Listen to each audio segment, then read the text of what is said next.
12 अप्रैल 1967 का। पहले पेज के मध्य में बात चल रही थी, एक तरफ है ईश्वरीय मत, दूसरी तरफ है आसुरी मत।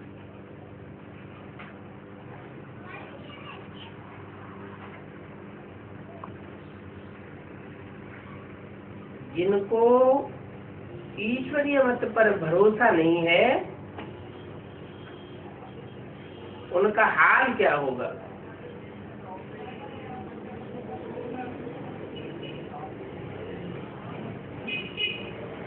कोई तो दोनों तरफ पांव रखेंगे तो सिर पड़ेंगे, बाप में भी पूरा निश्चय नहीं रखते, मुख से कहते हैं बाबा हम आपके हैं, आपकी कीमत पर हम श्रेष्ठ बनेंगे। इन गुरु गुसाइयों आदि की मत पर चलकर तो हम गिरे ही हैं, फिर भी तमो प्रधान बुद्धि होने के कारण इतना कहते हुए समझते हुए भी फिर उसी उल्टी राह पर चल पड़ते हैं।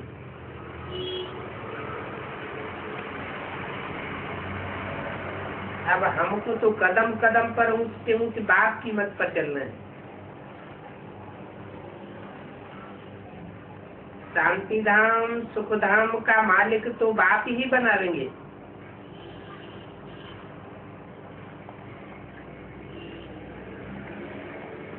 फिर बाप कहते हैं जिसके शरीर में मैंने प्रवेश किया है उसने भी 21 गुरु किए, तो 12 गुरु किए हैं।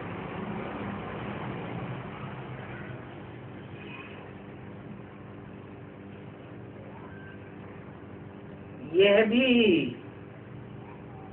तमो प्रधान ही बना है। भी क्यों लगा दिया? दो यह भी बाजू में इशारा किया, माना बाजू में बैठा हुआ है तो ब्रह्मा की तरफ इशारा किया। यह भी तमो प्रधान ही है और तुम भी तमो प्रधान ही हो। फायदा कुछ भी नहीं हुआ।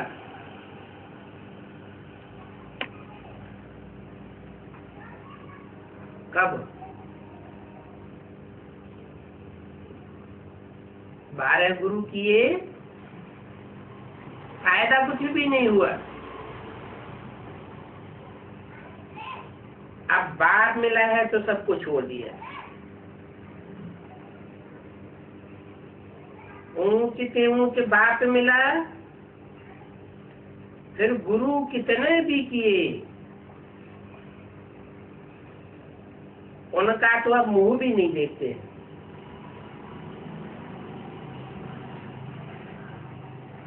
बाप ने कहा हियर नो इविल,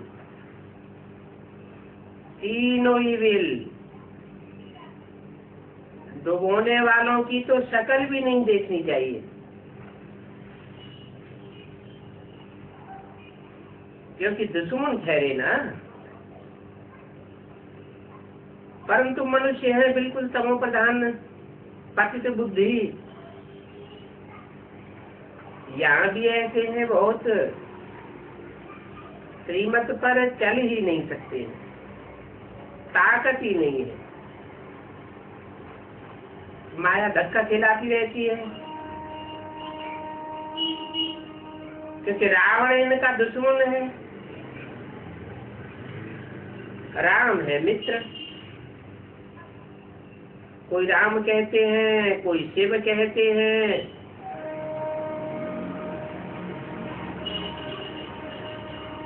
असली क्या है?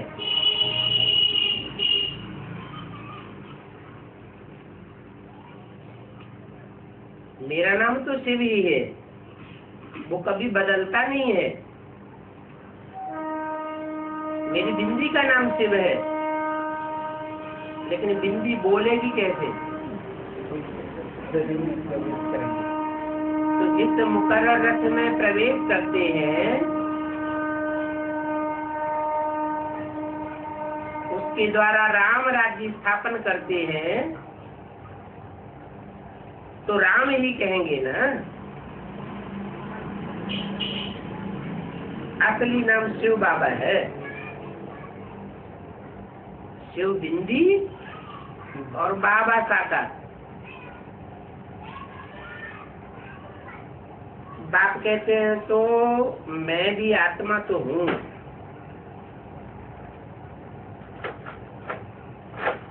परंतु मुझे आत्मा का नाम शिव है।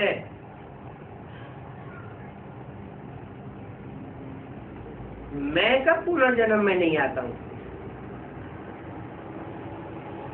और सब पुनर्जन्म में आते हैं। मेरा ड्रामा में नाम ही शिव रखा हुआ है। एक चीज के 10 नाम रखने से मनुष्य मुझे जावेंगे। तमोप्रधान मनुष्य है ना, जिनको जो आता है वही नाम रख देते हैं। मेरा असली नाम शिव है। मैं इस शरीर को धारण करता हूँ,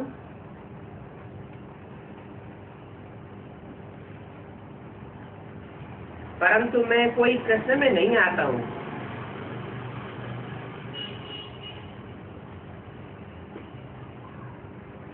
देखते भी हैं ब्रह्मा विष्णु शंकर,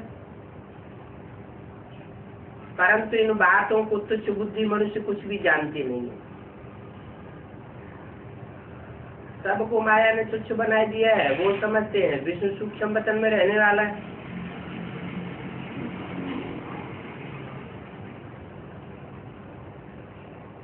वास्तव में वो युगल रूप प्रवृत्ति मार्ग का है। बाकी 4 भुजाएं कोई की होती नहीं है। 4 भुजा माना प्रवृत्ति मार्ग।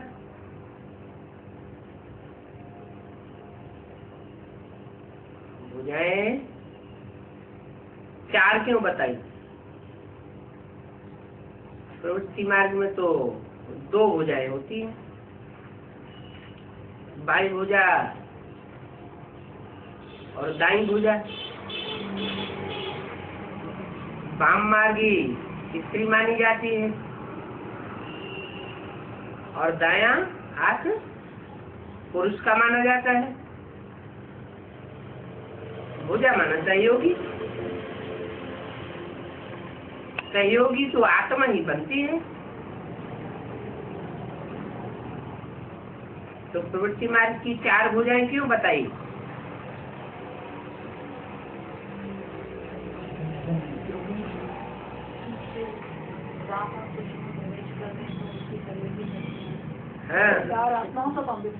केवल जिनमें प्रवेश करते हैं माता पिता के रूप में, तो 2 माताएं हो जाती हैं, और बाप के रूप में शिव बाप तो है ही, जो बिना राम बाप के बाप नहीं बनता। लेकिन 2 शक्तियां और हैं जो ब्रह्मा का आधार बनती है।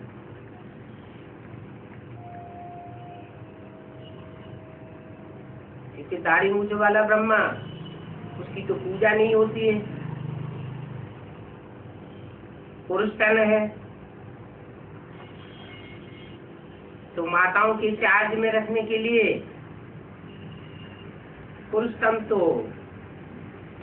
निमित्त नहीं बन सकता। इसलिए छोटी मम्मा ओम राधे को निमित्त बनाया, परंतु वो दोनों तो शरीर भी छोड़ गए। ब्रह्मा और ओम राधे सरस्वती शरीर छोड़ गए, तो उनकी जो सूक्ष्म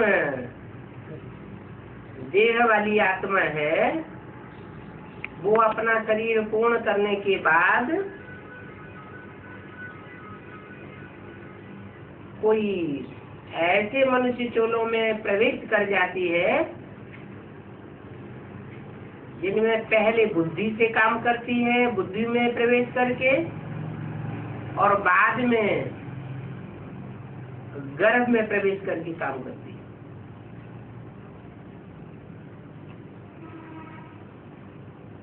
ब्रह्मा कृष्ण बच्चे के रूप में जन्म लेता है, ओम राधे बच्ची के रूप में जन्म लेती है। दोनों के संस्कार संगम युग में मिलकर के एक होने चाहिए, तब ही जन्म ले सकते हैं। ऐसे ही जिस मुकर्रर रथ में पिता के रूप में परमात्मा प्रवेश करता है, वो मुकर्रर रथधारी आत्मा और उसकी सहयोगिनी शक्ति, जिसे अव्वल नंबर सीता कहो,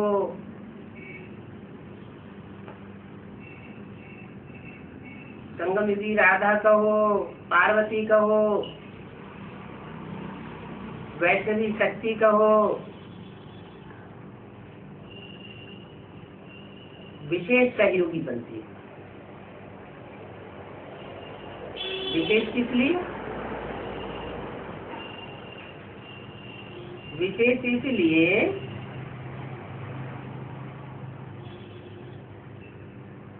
कि जब तक वो सहयोगी न बने तब तक कार्य संपन्न नहीं होता है।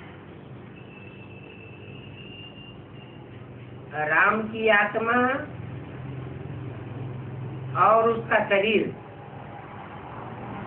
मुकर्रर रूप से पार्ट बजाने वाला तो बनता है, लेकिन सफलता तब तक नहीं मिल सकती जब तक समान पुरुषार्थी सहयोगिनी शक्ति सहयोगी ने बने। इसलिए बोला भारत माता शिव शक्ति अवतार अंत का यही नारा है। अंत का क्यों? आज में ब्रह्मा द्वारा ब्राह्मण धर्म की स्थापना,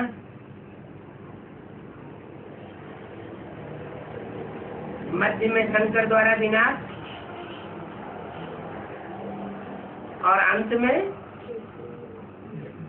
वैष्णवी शक्ति के द्वारा जो नया संगठन तैयार होता है उसकी पालना। पालना का कार्य ही अंत का है, प्रैक्टिकल कार्य है। ब्रह्मा के द्वारा भी प्रैक्टिकल संपन्न नहीं होता, शंकर के द्वारा भी प्रैक्टिकल संपन्न नहीं होता। शंकर का तीसरा नेत्र प्रसिद्ध है, मन बुद्धि की पावर तीखी है, संकल्प शक्ति तीखी है,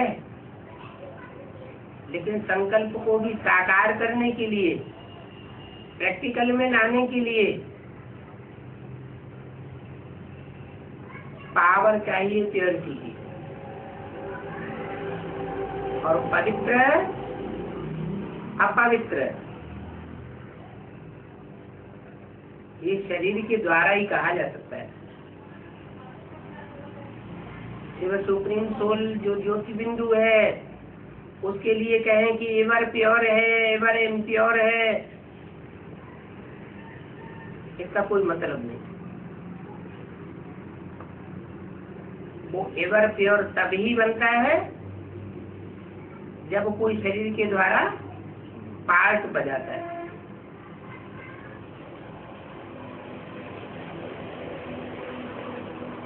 तो चार शक्तियां हैं सहयोगी के रूप में।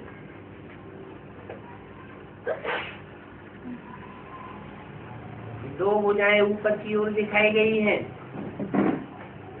विष्णु चतुर्भुज में, और दो भुजाएं नीचे की ओर दिखाई गई हैं।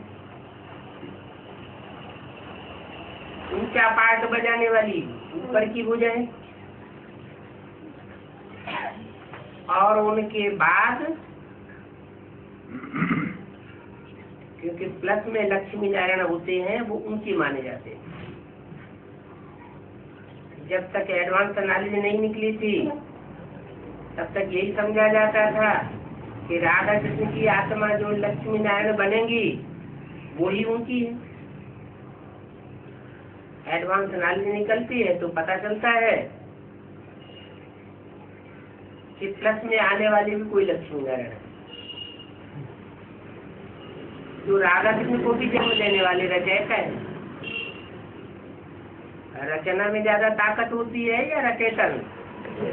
रचयिता में ताकत ज्यादा होती है। रचना बाद में, रचयिता पहले। तो जो जितना ओल्ड उतना प्योर गोल्ड होता है। वो राम सीता वाली आत्माएं जन्म देने की निमित्त बनती है और राधा कृष्ण वाली आत्माएं जन्म लेने की निमित्त बनती है।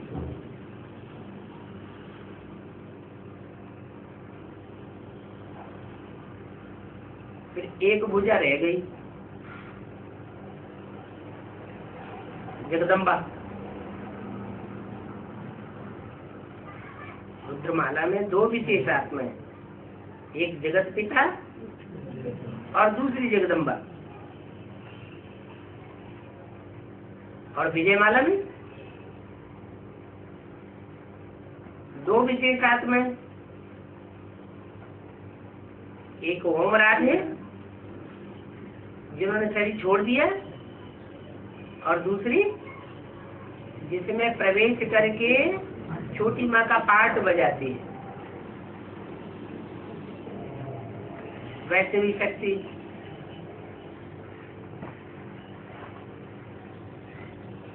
रही ब्रह्मा की आत्मा, वो तीनों ही शक्तियों को संगठित कर लेती है। यज्ञ की आदि में दो माताएं थी,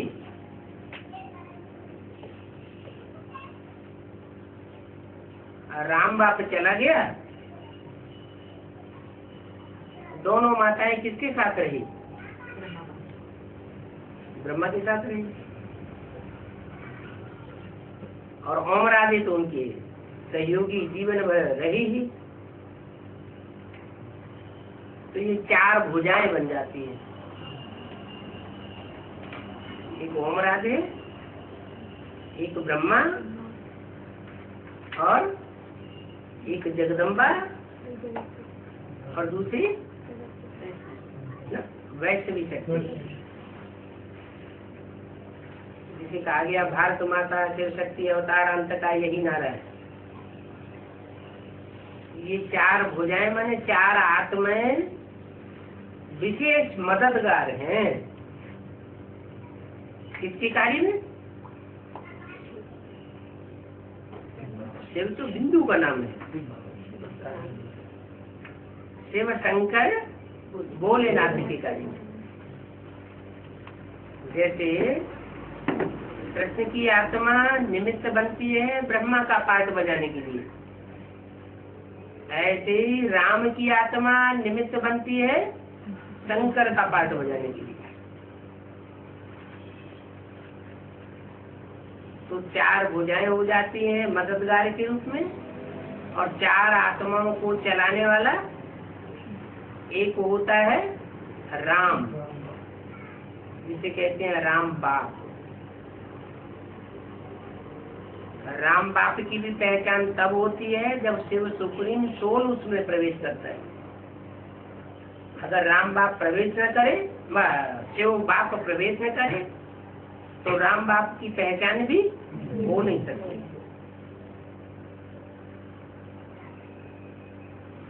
शिव बाप कहते हैं मैं कोई कृष्ण में नहीं आता हूँ,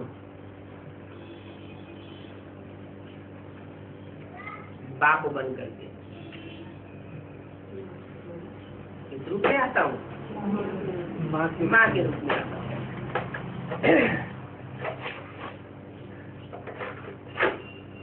तो माँ के रूप में भगवान का रूप संसार में नहीं माना जाता।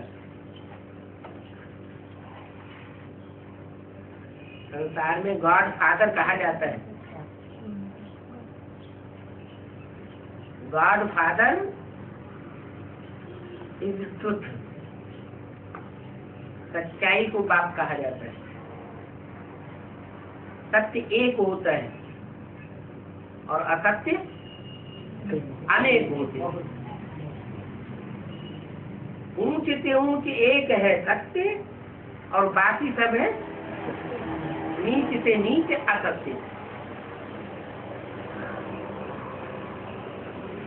इसलिए बोला कि एक की मत पर चलना अच्छा, अगर पहचान लिया तो। अनेकों की मत पर चलने से दुर्गति होती है। जिस एक में मैं आता हूँ वो भी ऊंचे से ऊंचे,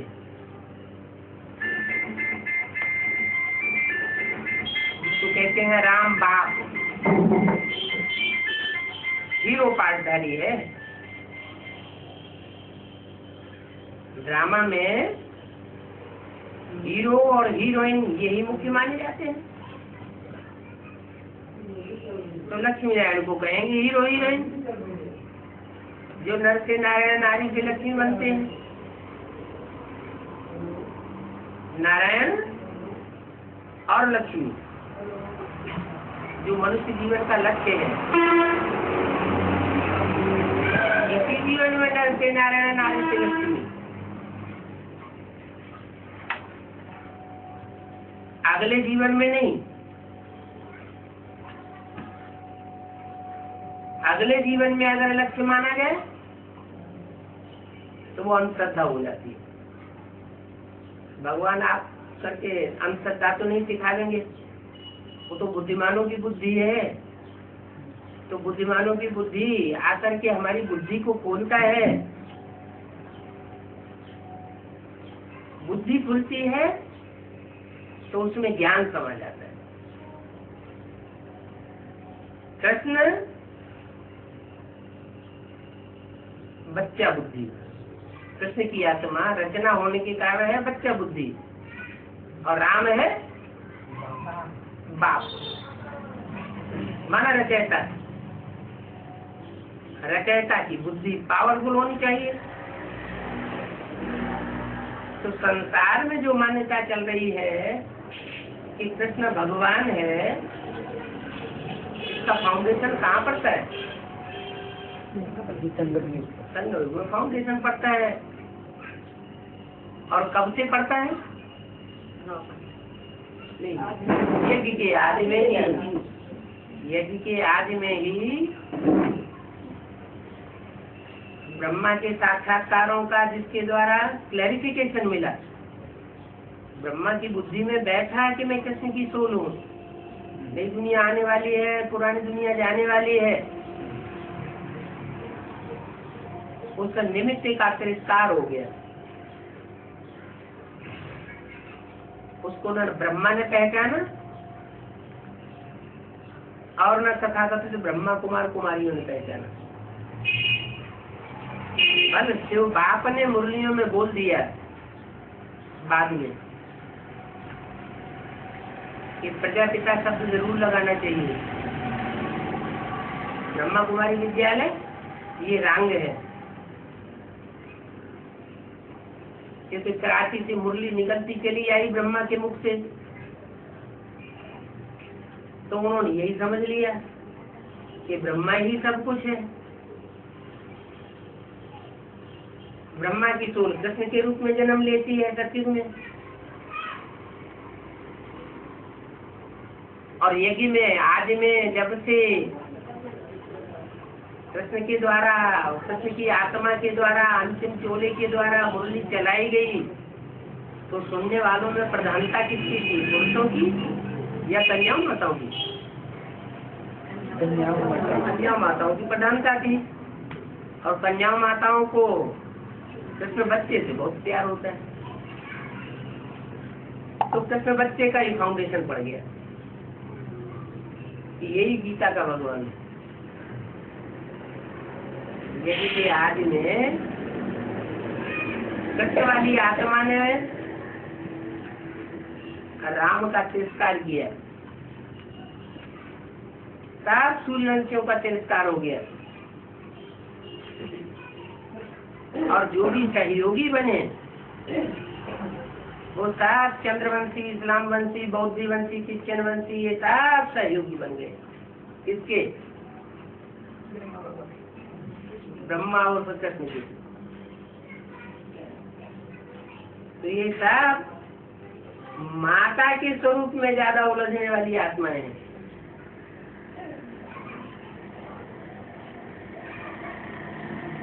बाप का स्वरूप किसी ने पहचाना ही नहीं।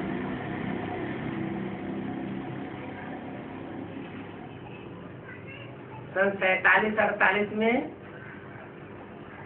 जो कराची में संगठन तैयार हुआ, वो संगठन स्वर्ग का नमूना तो था,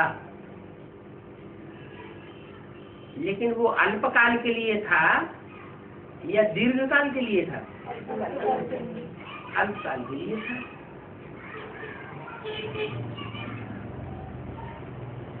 उसकी यादगार में भारतवर्ष में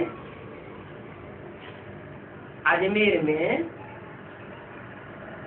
ब्रह्मा की मूर्ति रखी जाती है, मंदिर बनाया हुआ है, और उस मंदिर में वहाँ के रहने वाले, मंदिर में रहने वाले जो ब्राह्मण हैं वो ही पूजा करते हैं। बाहर से जाने वाले दर्शकगण कोई पूजा करने वाले, मान्यता मानने वाले नहीं होते। इसका क्या कारण है?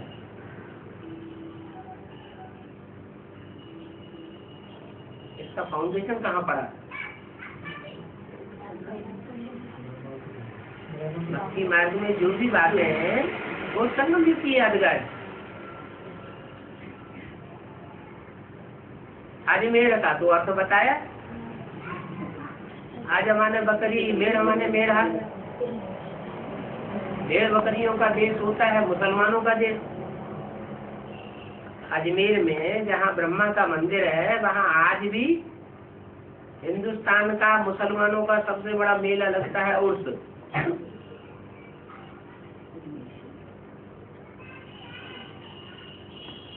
वहाँ मुसलमान बहुत मान्यता देते हैं। फाउंडेशन पड़ता है यज्ञ के अंदर। कराची से छोड़ करके जब भारत आया ये संगठन, तो ब्रह्मा के नाम पर संस्था का नाम रख दिया गया। क्या? ब्रह्मा कुमारी विश्वविद्यालय। माने नाम रखने वालों की बुद्धि में ये नहीं बैठा कि ब्रह्मा का भी सरपरस्त कोई यज्ञ में था।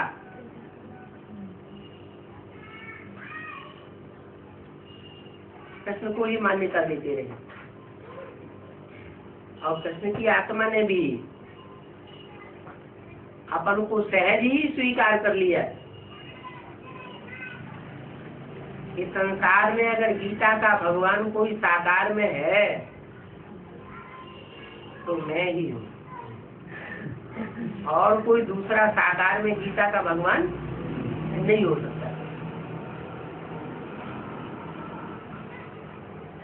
जो भी फॉलोअर्स थे उनकी बुद्धि में भी यही बैठा।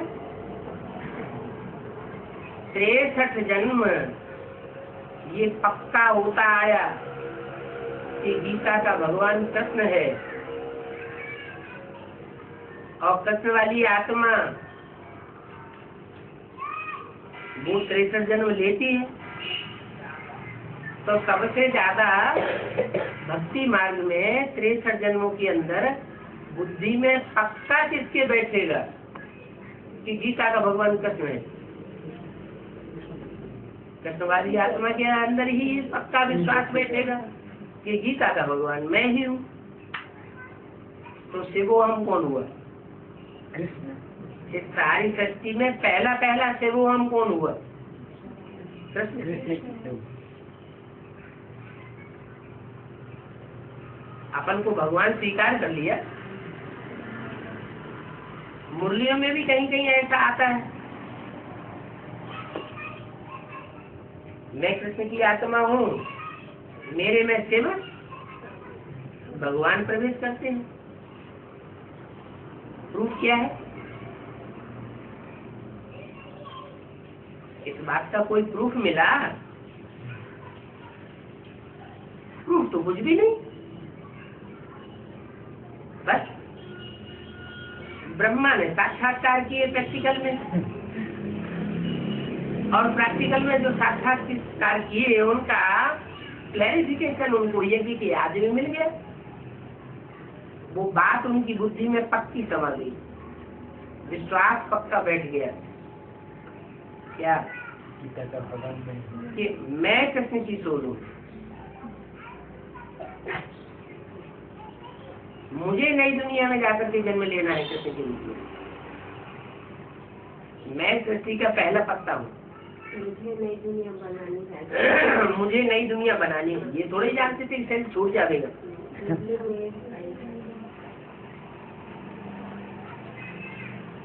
तो शिवो अहम वाली जो प्रवृत्ति है उनमें जितने भी मनुष्य मात्र गुरु हुए, उनमें पहला गुरु कौन हुआ? दादा लेखराज ब्रह्मा। तो जितने भी दुर्गति करने वाले गुरु हुए उनमें उस लिस्ट में पहला नाम किसका आता है? पहला नाम आता है दादा लेखराज। क्यों? क्योंकि यज्ञ के आदि में जो माता थी, जिस माता को निमित्त बनाया,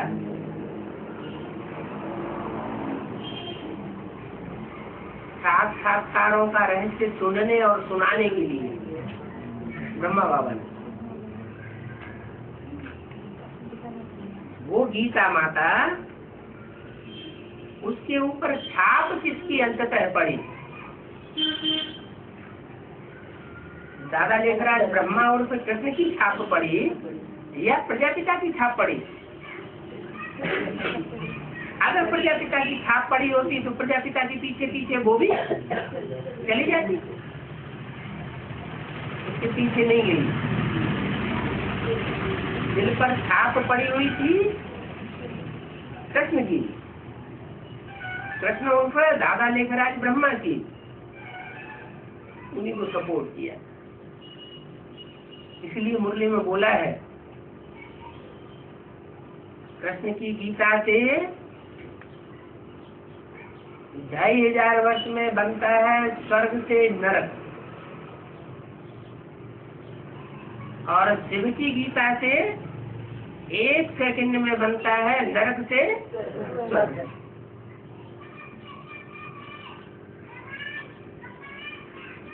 तो कलयुग के अंत में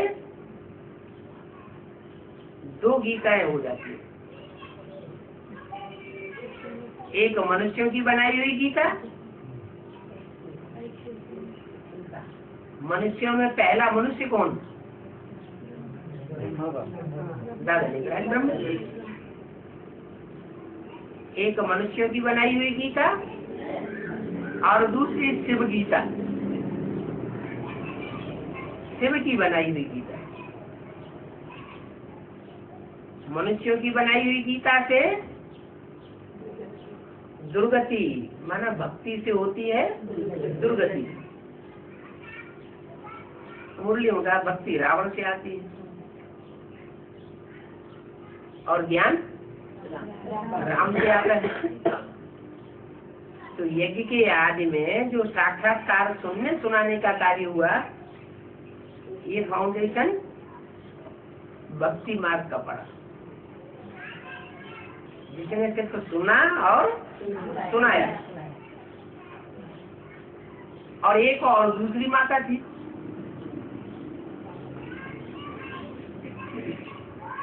उसने सुनने सुनाने का काम सिर्फ नहीं किया, अंदर अंदर समाने का भी काम किया। लेकिन आदि में तो किसी को पता नहीं था कि प्रजापिता कौन है, राम की आत्मा कौन है।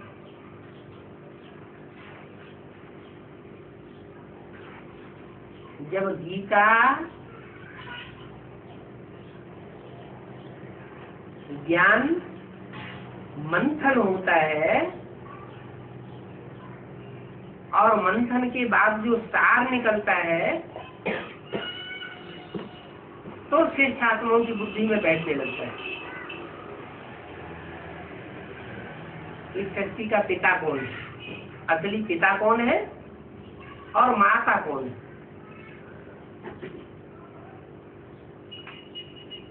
बस यज्ञ की आदि में माता निमित्त बनी थी साक्षात्कारों का रहस्य सुनाने के लिए, लेकिन उस माता के द्वारा यज्ञ के आदि में सहन शक्ति का तो पार्ट नहीं बजाया गया। माता का मूल पार्ट क्या होता है? सहन शक्ति धारण करना। माता जितना सहन करती है उतना संसार में कोई भी और दूसरा संबंध सहन करने का पाठ नहीं बजाता है। यज्ञ के आदि में भी माता नाम तो हुआ लेकिन सहन शक्ति धारण नहीं की, और वही आत्मा फिर दोबारा जन्म लेकर के यज्ञ में आती है, जगदम्बा का पार्ट बजाती है लेकिन सहन शक्ति का पार्ट नहीं बजाती। तो किसने बजाया? किसने तो बजाया, निमित्त कौन? दादा लिख रहा है ब्रह्मा निमित्त बजाया। तो असली माता के रूप में पार्ट बजाने वाली आत्मा कौन हुई? दादा लिख रहा है ब्रह्मा की आत्मा, वो माता के रूप में पार्ट बजाने वाली, और राम वाली आत्मा पिता के रूप में पार्ट बजाने वाली। बाकी जो दो माताएं हैं, एक छोटी मम्मा और एक जगदम्बा जिसे कहा गया, वो सहयोगिनी है। वास्तव में उनका मूल पार्ट नहीं है। ऐसे तो बोला है अमृतवाणी में कि देवी एक ही है लेकिन वो 9 रूपों में पार्ट बजाती है। तो कौन है एक देवी? है? हाँ, ओम राधे जो है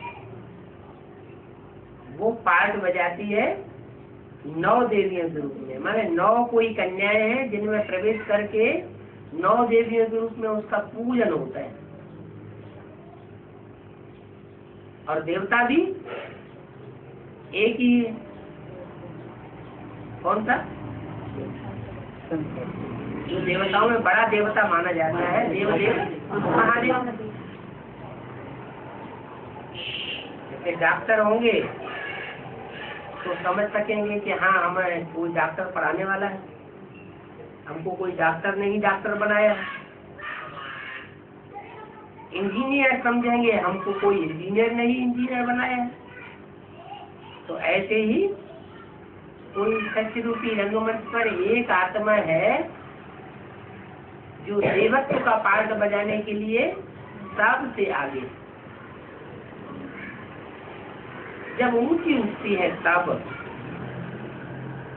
और जब 63 जन्मों में संग के रंग से नीचे गिरती है तो राक्षसी पार्टी हो जाती है। इसलिए मुरली में बोला राम ही क्या बनता है? रावण बनता है।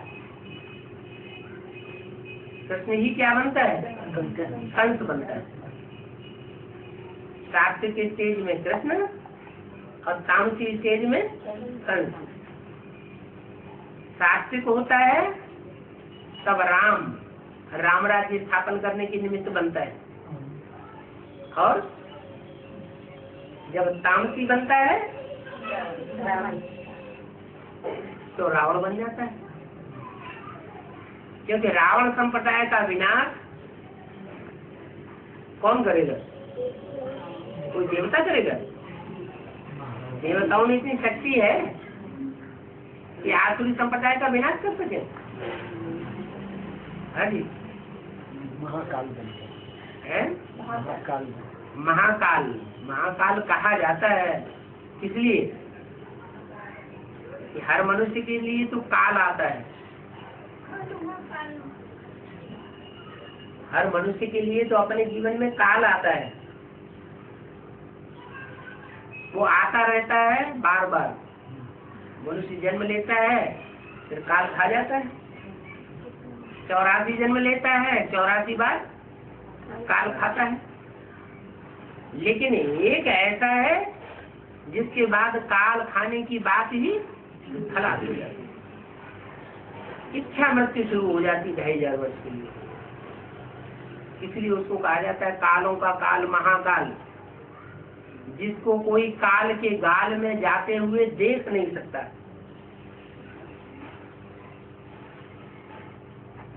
वो सबको काल के गाल में रख लेता है, लेकिन उसको कोई देख नहीं सकता। इसलिए शंकर को जन्म नहीं दिखाया जाता और शंकर की मृत्यु भी नहीं दिखाई जाती।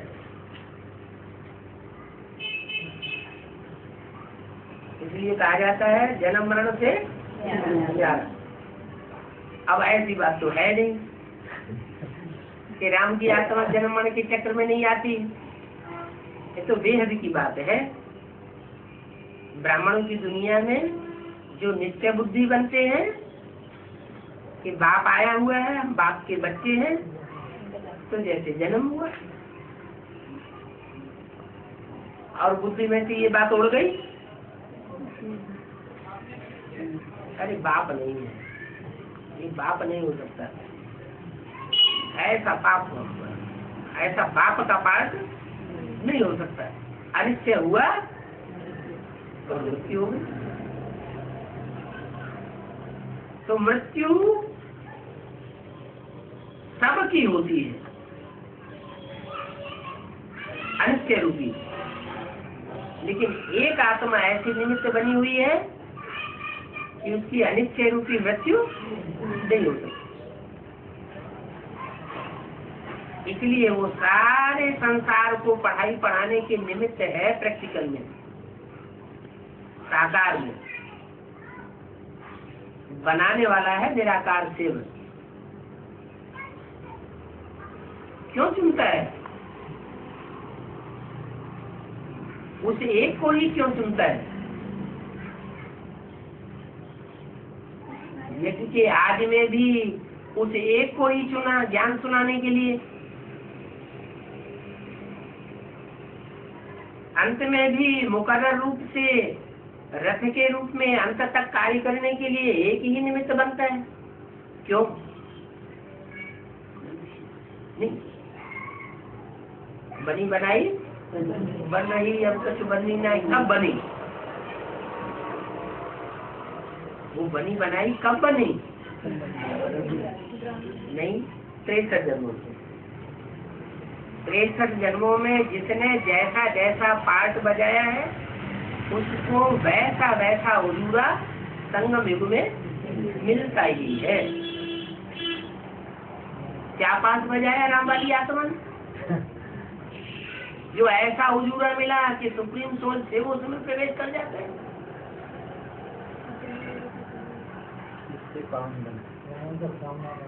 हाँ, सारी दुनिया पीछे हट जाती है, लेकिन वो आत्मा अंत तक आसुरी शक्तियों से लड़ती रहती है। संगम युग में भी उसका पार्ट ऐसा दिखाई पड़ेगा।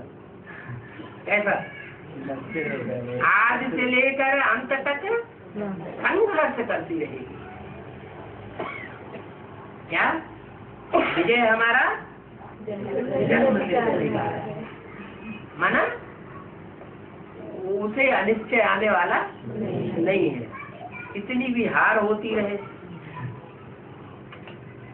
जैसे साइकिल पे चढ़ने वाला साइकिल सीखता है ना, तो बार बार गिरता है फिर उड़ जाता है।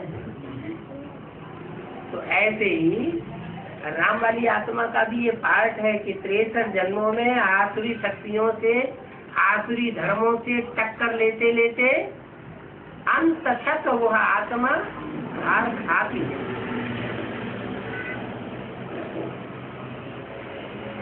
और जब अति हो जाती है, थोड़ा भी अंत में संकल्प आता है, उसी समय शिव उसमें प्रवेश कर जाता है सहयोगी बनने के लिए। नहीं तो 63 जन्मों में इतना पुकारा, पतित पावन आओ, भक्त भगवान को बुलाते रहे, कभी आया? कभी नहीं आया।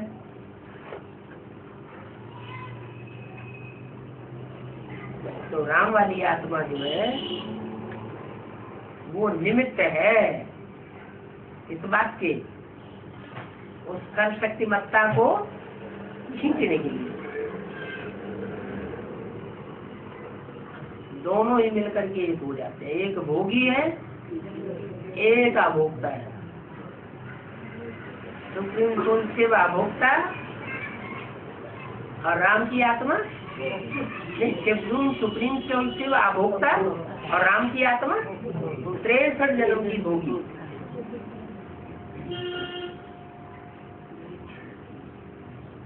दोनों का मेल एक शरीर में हो जाता है।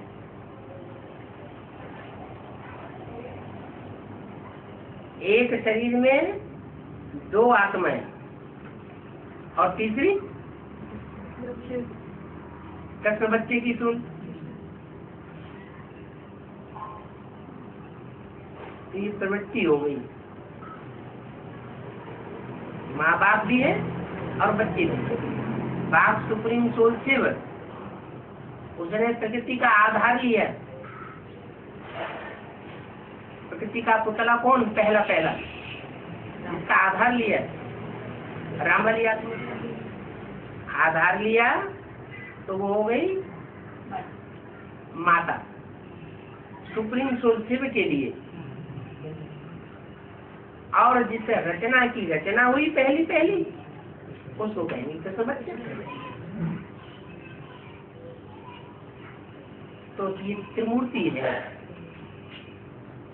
जिसमें ये त्रिमूर्ति, जिस मूर्ति में ये तीन आत्माएं विराजमान है वो ही भगवान का रूप। विष्णु की मूर्ति को भी भगवान का रूप नहीं कहा, ब्रह्मा की मूर्ति को भी भगवान का रूप नहीं कहा, शंकर को भगवान का रूप है। क्यों? क्योंकि भगवान है तो उसकी सत्ता के आगे किसी की सत्ता अंत तक चल नहीं सकती। वो सर्वोपरि है। बल कहते हैं मुरली में, माया भी सर्वशक्तिवान है, मैं भी सर्वशक्तिवान हूँ। लेकिन फिर ये भी कह देते हैं कि नई दुनिया मेरी है तो पुरानी दुनिया मेरी नहीं है क्या? मना पुरानी दुनिया में भी वो आत्मा आने के बाद किसी से हार खाने वाली नहीं है। अच्छा, पृथ्वीराज चौहान है, हार खाई या नहीं खाई? क्या कहेंगे? नहीं खाई। क्यों? पृथ्वीराज चौहान हार नहीं गया? अंत मते दो बते, अंत में शरीर छोड़ते छोड़ते शत्रु को मार के गया। तो अंदर एक दृढ़ता अगर बैठी हुई है तो दृढ़ता बहुत बड़ी शक्ति है।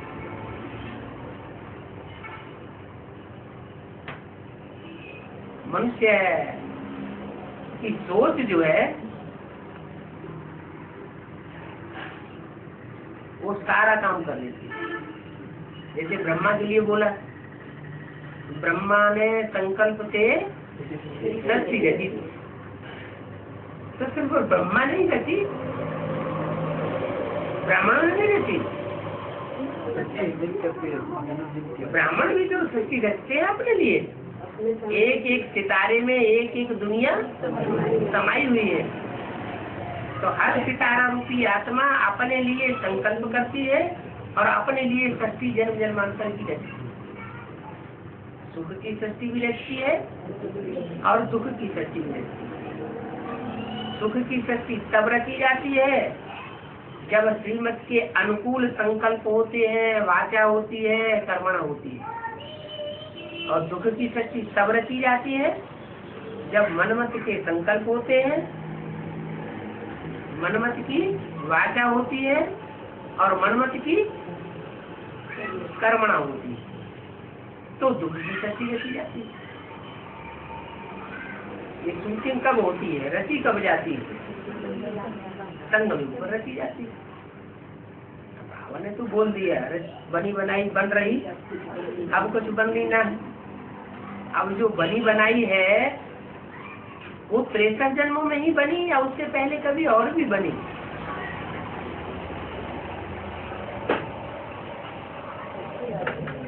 हैं? यज्ञ के, हाँ, यज्ञ के आदि में नहीं, सृष्टि के आदि में। सृष्टि के आदि में जब शूटिंग हुई थी तब भी बनी थी। जिनकी जितनी बननी थी बनी, जितनी बिगड़नी थी उतनी बिगड़ गई। भगवान आकर के ऐसा ज्ञान सुनाता है कि हर एक की मुट्ठी में अपना भाग्य दे देता है।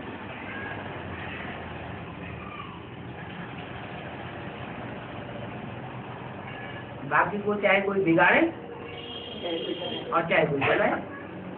आत्मा अपना शत्रु बनती है अपने आप, आत्मा अपना मित्र बनती है अपने आप। इसमें कोई किसी को दूसरे को उंगली उठाने की दरकार ही नहीं रहती कि इसने हमारा बुरा कर दिया, इसने हमको डाउन कर दिया।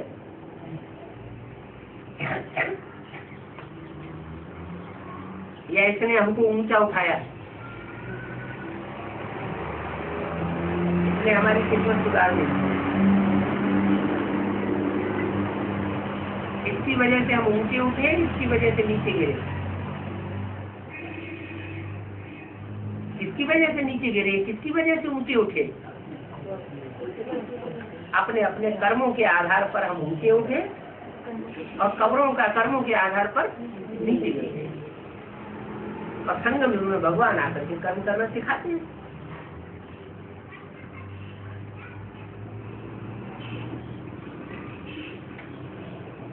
तो बताया वो कौन सा तन है जिसके द्वारा मैं कर्म करना सिखाता हूँ। कर्म करना सिखाता हूँ, वो कौन सा तन है? ब्रह्मा के द्वारा कर्म करना सिखाता हूँ। सिखाने वाला कौन है? Supreme soul Shiv. ब्रह्मा में इतनी ताकत नहीं थी, किसी की सोल में इतनी ताकत नहीं थी कि इतना सहन कर सकता। कितने कपड़ों का वजन डाला गया,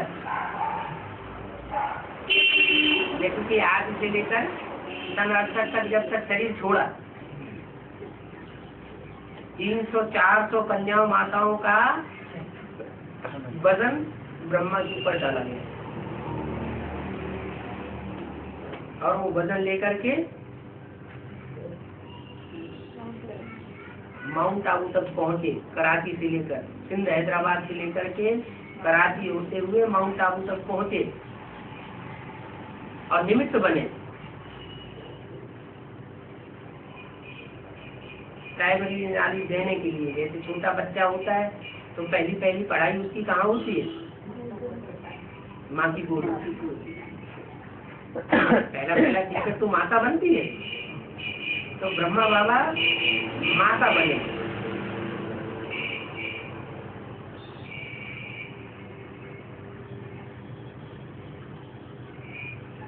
68 तक खींच करके लाए, 33 साल पूरे किए। पहली मूर्ति के 33 साल पूरे हुए 67 में। दूसरी मूर्ति का पाठ शुरू होता है 67 के बाद 69 से। वो भी कितने साल चलता है? वो भी 30-35 साल। ऐसे नहीं कि ब्रह्मा की सोल काम करना बंद कर देती है। 33 साल साकार में पाठ बजाने के बाद उन्होंने काम करना बंद कर दिया क्या? नहीं, अभी भी पाठ बजाए रही। देहम वा पातयामि कार्यम वा साधयामि। शरीर भले छूट जाए लेकिन हम काम पूरा करके छोड़ेंगे। युद्ध में भी ऐसे देखा जाता है, जब लड़ाई होती है ना, तलवार चलती है तो कोई आकर के तलवार से सर काट देता है। जिसका सर कट गया उसके अंदर अगर डरता है तो मरते मरते भागते भागते सर जुदा होने के बावजूद भी जिसने सर काटा है उसका सर काट के मरता है। ऐसे ही ब्रह्मा बाबा ने किया। शरीर छूट गया लेकिन शरीर छूटने के बाद भी ब्रह्म राक्षस बन के काम पूरा कर दिया।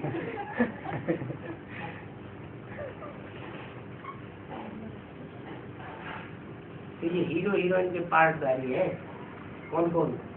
राम और कृष्ण। जो दूसरे धर्म की आत्माएं हैं वो इस राज को नहीं समझ पाती, वो देवियों में लग जाती है। क्या बोला है? देवी की पुजारी है रावण। तो बोला ना, सन्यासी होते हैं वो गौमुख कपड़ा बनाते हैं, उस कपड़े में हाथ डाल करके माला जैसे मुख से निकलता है राम राम राम राम राम राम, लेकिन हाथ कहाँ पड़ा रहता है? गौमुख। हाथ माना बुद्ध रूपी हाथ रहता है गऊ के मुख में। मानो कोई कामधेनु गऊ है जगदम्बा के रूप में।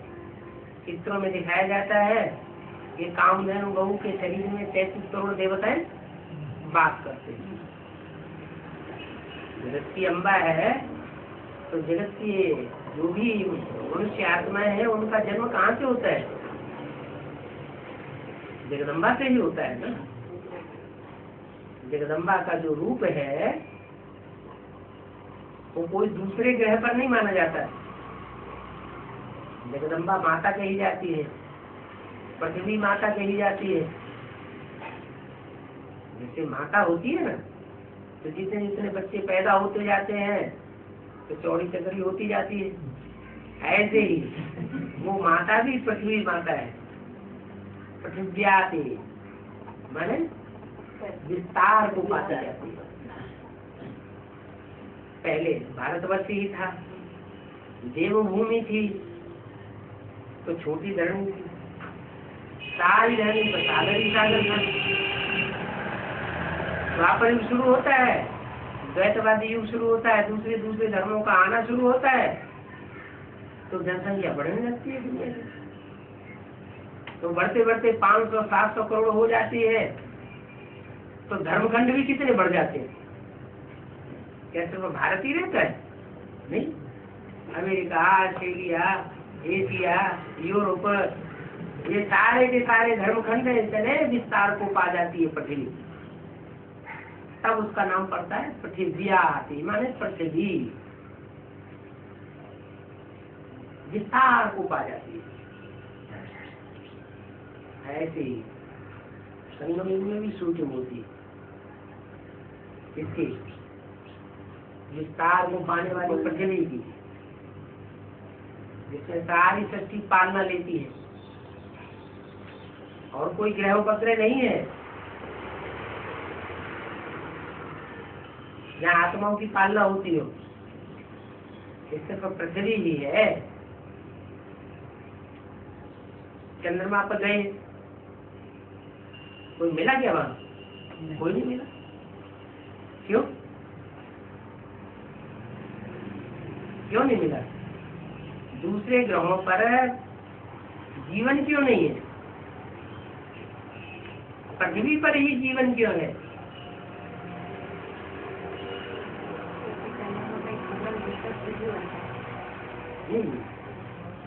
इसलिए उचित दूरी जो है सूर्य से वो सिर्फ पृथ्वी पर ही है।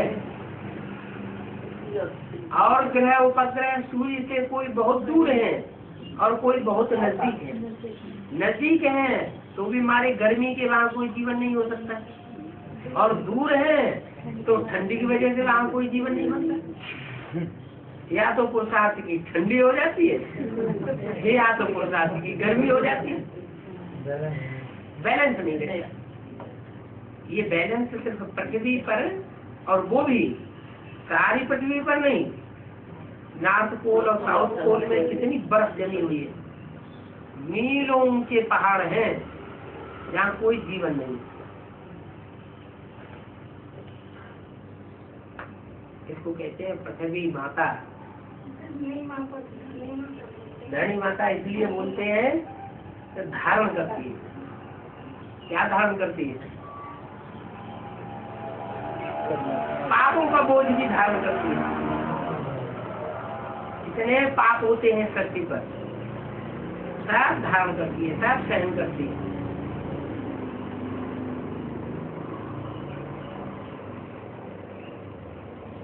भगवान भी दूसरे ग्रह उपग्रह पे नहीं आता है।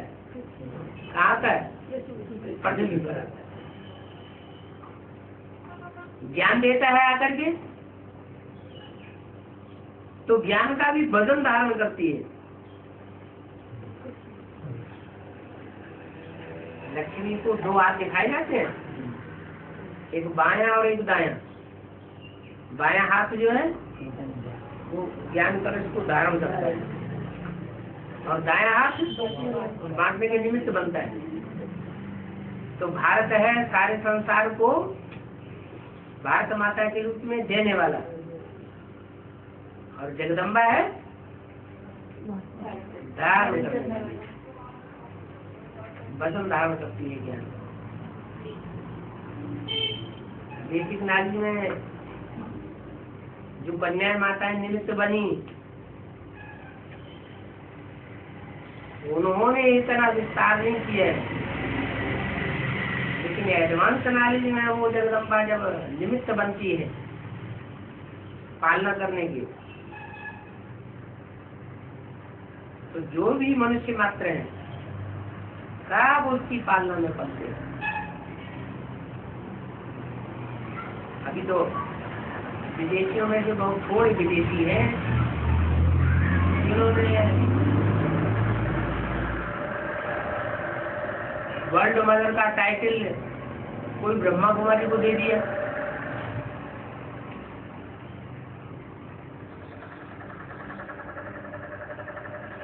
उन्होंने सारी शक्ति को कवर नहीं कर लिया है, जो जगदम्बा का टाइटल ले लिया।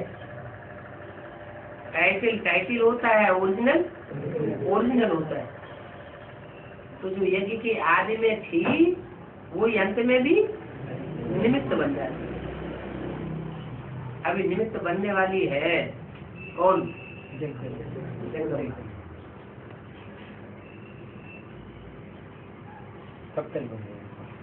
जितना मान मर्तबा बेसिक की कन्या माताओं ने नहीं धारण किया है, उससे कई गुना मान मर्तबा एडवांस की कन्या माताएं धारण करेंगे।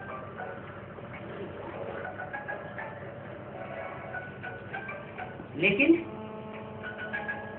पतितों को पावन बनाने वाली कोई नहीं है। चाहे वो अमेरिका की धरणी हो, नदियां हो, चाहे वो यूरोप की धरणी हो, नदियां हो, चाहे वो हिंदुस्तान की कोई धरणी हो, नदियां हो, पतितों को पावन बनाने के लिए निमित्त सिर्फ एक ही। इसलिए सीढ़ी के चित्र में दिखाया हुआ है अंत समय में डूब जा। जोर शोर से संसार में खूब पूजा होती है, खूब महिमा होती है, और अंत में वो सब झूठे साबित हो जाते, एक सच्चा और बाकी सब झूठे हो जाते। एक की कथा गाई हुई है सत्य हरिश्चंद्र और सत्यनारायण की, बाकी सत्य लक्ष्मी की भी कथा नहीं गाई हुई है।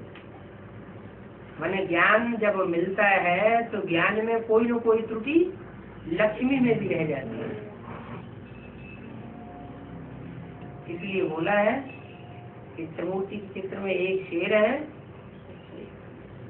एक बकरी है, एक घोड़ा है। मनरूपी घोड़ा कौन? ब्रह्मा हुआ मनरूपी घोड़ा।